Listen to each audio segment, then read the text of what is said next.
6 నెలల్లో చంద్రబాబు రాష్ట్రాన్ని సర్వనాశనం చేశాడు. ప్రజలకి సూపర్ సిక్స్ అని చెప్పి ప్రజలందరినీ మోసం చేసేశాడు.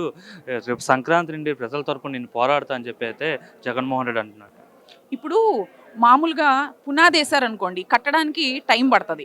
అలాగే చంద్రబాబు నాయుడు గారు వచ్చారు. ఇప్పుడు 3 సిలిండర్లు వస్తున్నాయి కదా! ప్రతి ఒక్కళ్ళకి సిలిండర్లు రిలీజ్ చేశారు. అలా ప్రతి ఒక్క పథకము రిలీజ్ చేసుకుంటా వస్తారు. నువ్వు 5 ఏళ్ళు ఉన్నావు. ఏమిచ్చావు? విదేశీ విద్యా పథకం తీసేసావు.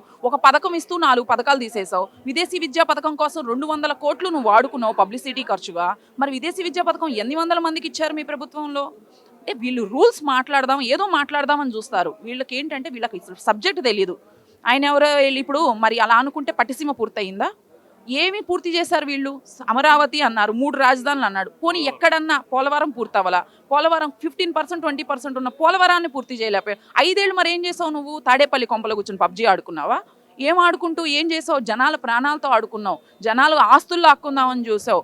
జనాల ఆస్తుల మీద నీ ఫోటో వేసుకొని నీకు ఫోటోలు పిచ్చి శిలాఫలకాలు కట్టుకొని నువ్వేమీ చేయకుండానే రోడ్లు ఏమీ వేయకుండానే ముందు అన్ని చోట్ల వెళ్ళి వీళ్ళు ఇష్టం వచ్చినట్టు ఎక్కడ ఖాళీ స్థలం దొరికితే అక్కడ, ఎక్కడ ప్రాజెక్ట్ వస్తుందంటే అక్కడ వీళ్ళు ఇష్టం వచ్చినట్టుగా శిలాఫలకాలు పెట్టేసుకున్నారు. శిలాఫలకాలు పెట్టేసేసుకుంటే వీళ్ళు అభివృద్ధి చేసినట్టు కాదండి. ఫర్ యువర్ కైండ్ ఇన్ఫర్మేషన్, వీళ్ళు ఏదైనా చేస్తేనే అభివృద్ధి చేసినట్టు. శిలాఫలకాలు పెట్టేసేసుకొని లేకపోతే జనాలకి ఏదో పెన్షన్ ఇచ్చేసాం. పెన్షన్ ఇచ్చావు 250 250 పెంచుకుంటూ ఇచ్చావు.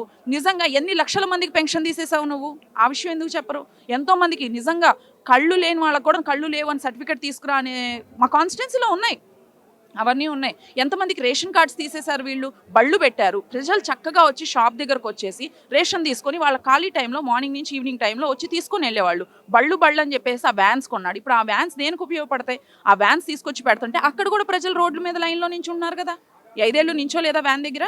ప్రతి ఒక్కళ్ళు వచ్చి నించున్నారు. అదేదో షాప్ దగ్గరకు వచ్చి తీసుకునేవాళ్ళు కదా. వాళ్ళ ఫ్రీక్వెంట్ టైంలో వ్యాన్ ఎప్పుడు వచ్చిందో తెలీదు. ఆ వ్యాన్ కోసం మళ్ళీ ఆ 10వ తారీఖు వరకు ఎదురు చూడాలి. ఆ వ్యానోడు వాడు ఇష్టం వచ్చిన టైంకి వస్తాడు. ఆ వ్యాన్లు ఎన్ని నిరుపయోగంగా పడున్నాయి.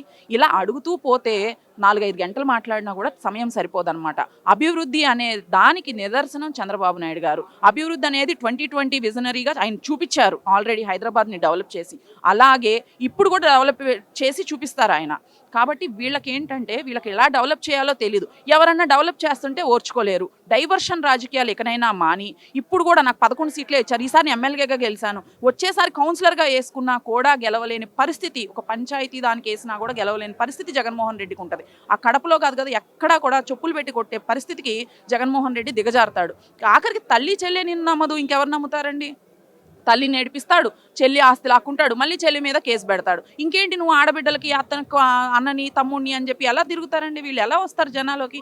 ఏం చెప్పుకొని వస్తారండి వీళ్ళు జనాల్లోకి? పైగా మేము అవి చేసేసాం ఇవి చేసాం. ఏం చేశారని జనాలు ప్రశ్నిస్తున్నారు. జనాలు వీళ్ళ దెబ్బకి భయపడిపోయి సైలెంట్గా ఓట్ చేశారండి. ఓటు చేయబట్టే జనాలు విసిగిపోయి వీళ్ళ మీద ఉన్నారు కాబట్టే ఇన్ని సీట్లు వచ్చినాయి తెలుగుదేశం ప్రభుత్వానికి, కూటమి ప్రభుత్వానికి. మరి వీళ్ళకి 11 సీట్లతో ఎందుకు ఆగిపోయారు?